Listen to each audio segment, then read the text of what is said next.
Hello! I bet you didn't know the full extent of the Jonestown tragedy. The Jonestown tragedy remains one of the most harrowing events in modern history. On November 18, 1978, a remote jungle commune in Guyana became the setting for an unimaginable tragedy. Over 900 souls, including more than 300 children, perished in a single day.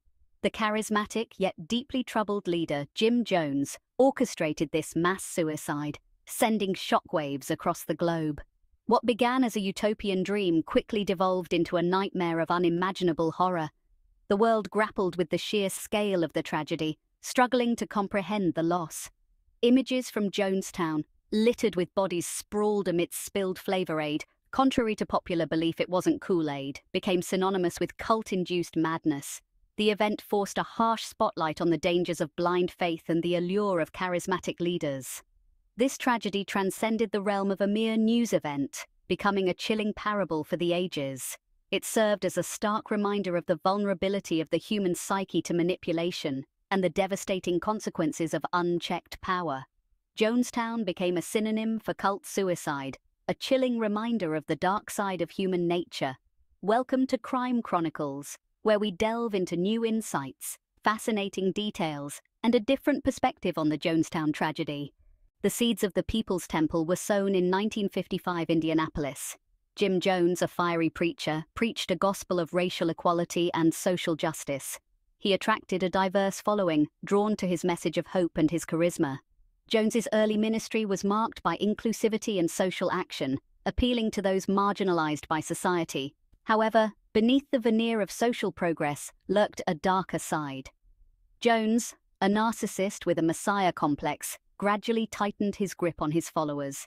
He demanded absolute obedience and loyalty, isolating them from the outside world. His message shifted from social justice to one of apocalyptic doom, with himself as the sole savior. Jones's control extended to every facet of his followers' lives, from their finances to their relationships. He instituted public punishments and instilled fear to maintain control. He claimed divine status, performing staged miracles to reinforce his authority. His sermons became laced with paranoia, warning of external threats and conspiracies against the community. By the early 1970s, Jones's behavior had become increasingly erratic and cult-like. He proclaimed himself the reincarnation of figures like Jesus and Lenin, further solidifying his hold over his followers. He spoke of revolutionary suicide as a means to escape the evils of the outside world, planting the seeds for the tragedy to come. In the mid-1970s, driven by paranoia and facing mounting scrutiny in the United States, Jones moved his followers to a remote settlement in Guyana, Jonestown. Carved out of the jungle, Jonestown was touted as a socialist paradise, free from the corruption and evils of the outside world. This isolation, however, only served to tighten Jones's control over his followers. Life in Jonestown was far from the idyllic existence promised. Residents endured harsh living conditions, grueling labor, and constant surveillance. Armed guards patrolled the perimeter, enforcing Jones's iron-fisted rule. Dissent was met with swift and brutal punishment. Jones's paranoia intensified in the isolated jungle, his hold on his followers becoming absolute. Jones's sermons, often delivered several times a day over the camp's loudspeaker system, became increasingly unhinged. He railed against imagined enemies, both real and perceived, and subjected his followers to bizarre rituals and public humiliations. The idyllic vision of Jonestown had morphed into a nightmarish prison camp ruled by fear and paranoia. The situation in Jonestown reached a boiling point with the arrival of Congressman Leo Ryan in November 1979. Ryan was investigating allegations of abuse and human rights violations within the settlement. His visit, however, would prove fatal. As Ryan and his entourage attempted to leave Jonestown with a group of defectors, they were ambushed and killed by Jones's loyalists. The horrors of that day are best understood through the eyes of those who lived it. Hyacinth Thrash, one of the few survivors, recalls the atmosphere of fear and paranoia that pervaded Jonestown. She describes the chilling moment Jones, his voice amplified over loudspeakers, ordered his followers to drink the cyanide-laced Flavor Aid. Another survivor, Leslie Wilson, remembers the chaos and confusion as mothers were forced to administer the deadly potion to their children.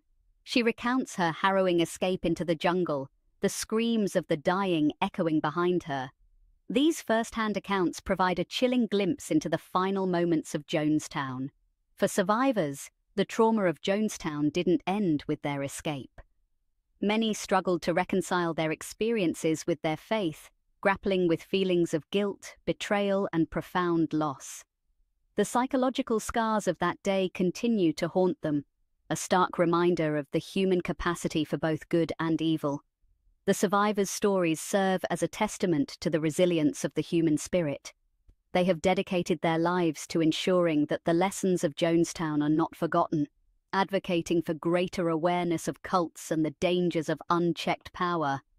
Their voices, forever marked by tragedy, serve as a warning and a call for vigilance. The Jonestown Massacre sent shockwaves across the globe, prompting widespread soul-searching and a reassessment of cults and their allure. The tragedy exposed the vulnerabilities of individuals seeking belonging and meaning, highlighting the dangers of charismatic leadership and the seductive power of groupthink. In the aftermath of the tragedy, questions arose about the role of the US government and the media. Critics argued that more could have been done to prevent the tragedy, citing missed warning signs and inadequate oversight of Jones and his organization. The event spurred debate on religious freedom and the limits of individual autonomy within groups. The legacy of Jonestown extends far beyond the immediate aftermath. The tragedy has had a lasting impact on the study of cults and the psychology of persuasion. It serves as a cautionary tale about the dangers of blind faith, the importance of critical thinking, and the need for healthy skepticism, especially when confronted with charismatic figures promising easy answers. Jonestown remains a potent symbol of the dark side of human nature. It stands as a stark reminder of the fragility of truth and the devastating consequences when fear and manipulation go unchecked. The lessons of Jonestown, etched in the collective memory, serve as a timeless warning against the allure of extremism and the seductive power of blind faith. Please like and share this video and subscribe to our channel for more content.